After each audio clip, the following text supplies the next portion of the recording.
In the quiet corners of America, there are towns that seem untouched by time. Places where the rhythm of life is slow, predictable, and reassuring. Elmwood was one of those towns. Tree-lined streets, neatly kept lawns, and a sense of shared history that bound its residents together.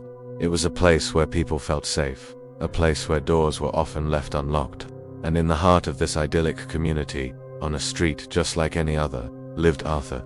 To his neighbors, Arthur was a fixture of the landscape, as dependable as the morning sun. A quiet man, perhaps, but friendly. He offered a gentle wave to passing cars, tended to his garden with meticulous care, and was always ready with a polite nod. He was ordinary. He was unremarkable. He was trusted. In a world that often feels chaotic and uncertain, Arthur represented a comforting predictability. He was the neighbor everyone knew, but no one really knew at all. This stillness, this placid surface, held a depth that no one in Elmwood could have ever imagined. The silence that surrounded Arthur wasn't one of peace. It was a silence that was waiting. Elmwood prided itself on its tight-knit community.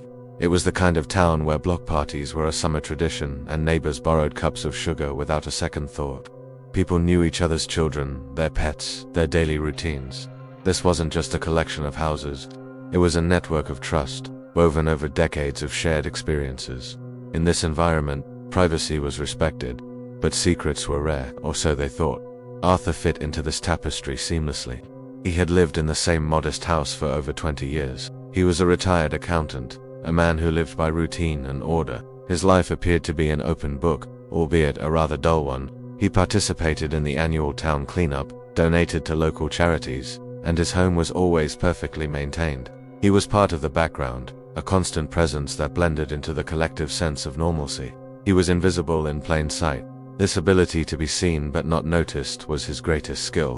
While the rest of Elmwood shared their lives openly, Arthur's life remained a closed door, one that no one ever thought to knock on. His conformity was his camouflage. The community saw what they wanted to see, a harmless, solitary man living out his quiet retirement. The truth was something else entirely.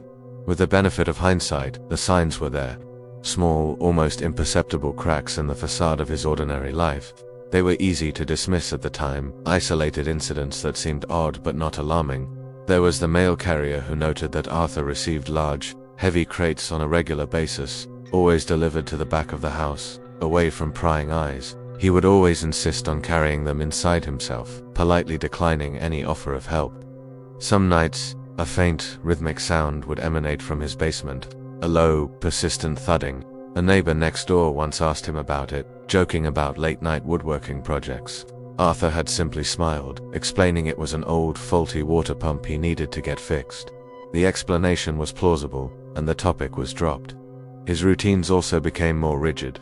He would leave his house at the exact same time every evening, just after dusk, and return precisely 1 hour later. He never deviated. He never had visitors. No family, no friends. The lights in his house followed a strict pattern, with only the downstairs windows ever illuminated. The upstairs remained perpetually dark. These were whispers, not shouts, stray puzzle pieces that didn't seem to fit any picture the neighbors could imagine.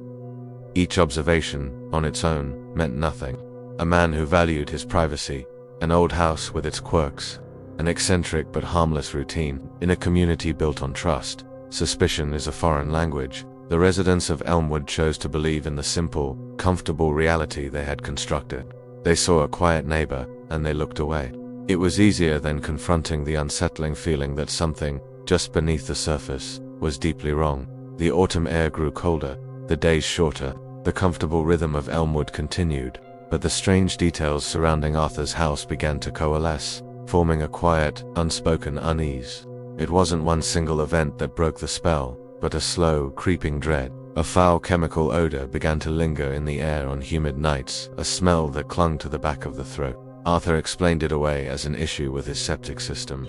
Again, the explanation was accepted. The breaking point arrived not with a bang, but with a silence. For 3 consecutive days, Arthur's meticulous routine was broken. His newspapers lay uncollected on the porch. The timed lights in his downstairs windows failed to turn on. This was the first true deviation from the script he had lived by for years. It was so out of character that it finally sparked genuine concern. A neighbor, worried for the elderly man's well-being, decided to check on him.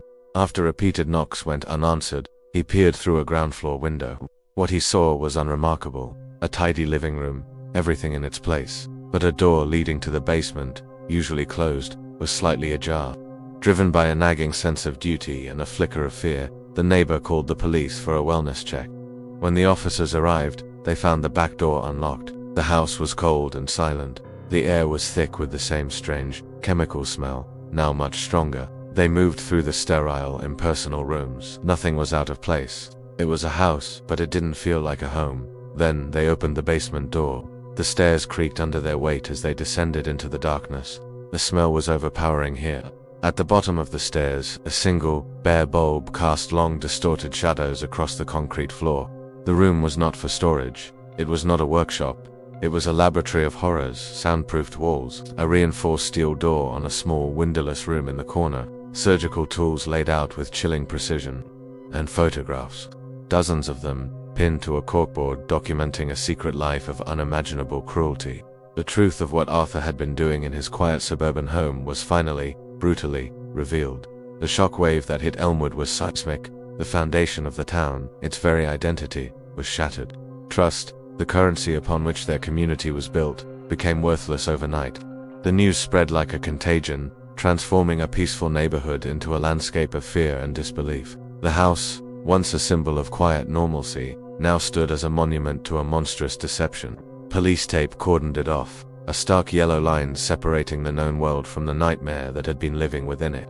Neighbors gathered on their lawns, speaking in hushed, shaken tones. They replayed every memory they had of Arthur. Every wave, every polite nod, every brief exchange was now re-examined, tainted by the horrifying new context. The friendly, quiet man was gone.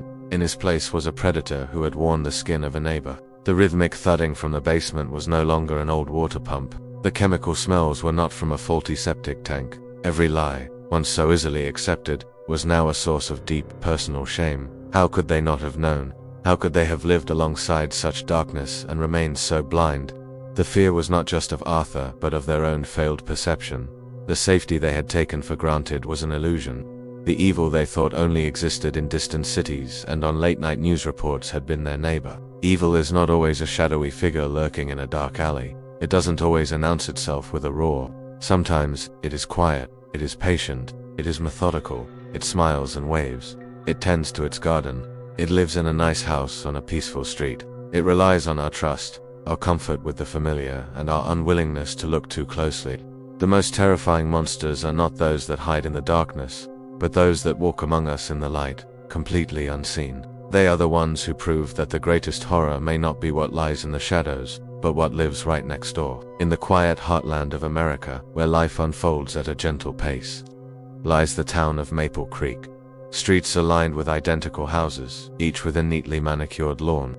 The rhythm of the day is predictable. The morning paper lands on the porch. The school bus makes its rounds. In the evenings, porch lights cast a warm, inviting glow. It's a place where everyone knows their neighbors.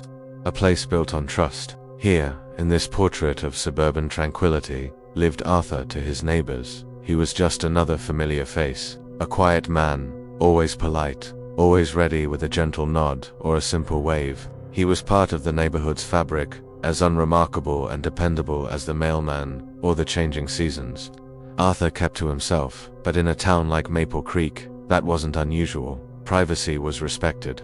His house, a modest two-story home on Elm Street, was just like any other. The paint was a little faded, the garden a little overgrown, but it was a home. No one gave it a second thought. Arthur was just Arthur, a constant, steady presence. He seemed to embody the very essence of the town, ordinary, harmless, and utterly normal. For years, this was the accepted truth, a truth no one had any reason to question. The community of Maple Creek prided itself on its closeness. It was the kind of town where doors were often left unlocked, and children played freely in the streets until dusk. Neighbors borrowed cups of sugar, helped with yard work, and watched over each other's homes during vacations. There was a shared understanding, an unspoken pact of mutual support and goodwill. This sense of collective security was the town's greatest strength. It was the foundation upon which daily life was built. Arthur fit into this landscape seamlessly. He had lived in the same house for over 2 decades. He was seen mowing his lawn on Saturday mornings, just like everyone else. He collected his mail from the box at the end of his driveway at the same time every afternoon. He attended the annual town picnic, standing quietly at the edge of the crowd, observing. He never caused any trouble. He never raised his voice. His presence was so consistently low-key that he became almost invisible, a part of the background scenery. People knew him, but they didn't really know him. They saw the surface, a quiet, solitary man who kept a predictable schedule. And in a town that valued stability, that was enough. He was trusted because he was predictable. He was safe because he was ordinary. But beneath the surface of routine, small inconsistencies began to appear. They were subtle at first, easily dismissed. A neighbor watering her petunias in the late evening noticed that Arthur's basement light was always on. It burned day and night, without exception. Another neighbor, walking his dog in the pre-dawn quiet, would sometimes hear a faint, rhythmic sound coming from Arthur's garage, a soft, methodical thudding. It was never loud enough to be a disturbance, just a quiet, persistent beat that seemed out of place in the stillness of the morning. There were other things too. Arthur's trash cans were always lighter than anyone else's. He rarely put out more than a single, small bag, and his grocery trips were peculiar. He was seen at the store, but he only ever bought the same few items: bread, milk, and large, industrial-sized bags of cleaning lime. Sometimes, he'd make late-night trips to the 24-hour hardware store on the edge of town, returning with shovels, heavy-duty tarps, and rolls of duct tape. At the time, no one connected these small, disparate observations. They were just quirks, odd habits of a solitary man. The human mind seeks simple explanations. The basement light, he was probably just forgetful.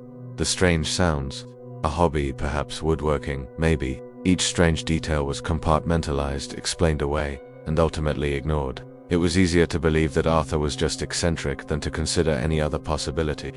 The town's deep-seated trust acted as a shield, deflecting any hint of suspicion. The weather turned in late October. A cold front moved in, bringing with it a persistent, heavy rain that soaked the town for days. The ground became saturated. The town's aging drainage system struggled to keep up. On the third day of the downpour, a sewer main on Elm Street backed up. The clog was severe, and a public works crew was dispatched to fix it. The problem was traced to a service line connected directly to Arthur's property.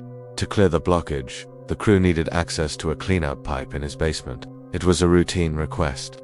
The foreman knocked on Arthur's door, explained the situation, and asked for permission to enter. Arthur seemed hesitant. His usual placid expression tightened. He said it wasn't a good time. The foreman insisted, explaining that the entire street sewage was backing up. Reluctantly, Arthur stepped aside and let the two workers in. The house was dark inside, even in the middle of the day. The air was stale and thick with the smell of bleach and something else, something metallic and sweet. The workers followed Arthur down a narrow, rickety staircase into the basement. The single, bare bulb that was always on cast long, unsettling shadows across the damp concrete walls. The basement was mostly empty, except for a large, padlocked freezer chest in one corner and a series of deep, wooden shelves against the far wall. The shelves were meticulously organized, filled with jars, dozens of them. At first glance, they looked like preserved fruits or vegetables. But as one of the workers moved closer, flashlight in hand, he saw what was really inside. The beam of light fell upon the contents of a single jar, and in that moment, the carefully constructed reality of Maple Creek shattered. The community's reaction was not one of anger, but of a profound, hollow shock. The news spread not like a wildfire, but like a creeping frost, chilling everything it touched. The sense of safety that had defined the town for generations evaporated overnight. Trust, once the bedrock of their community, was replaced by a gnawing, pervasive fear. Arthur, the quiet man next door, was a monster. Neighbors were forced to replay years of memories, each one now tainted with a horrifying new context. The friendly wave from the driveway, the quiet nod at the grocery store, the rhythmic thudding from the garage in the early morning. Every seemingly innocent interaction was now re-examined, reinterpreted through a lens of terror. The woman who saw the basement light on every night was paralyzed by the thought of what that light had been illuminating. The man who heard the strange sounds was haunted by their true meaning. The community had not just been deceived, they had been living alongside a nightmare, completely unaware.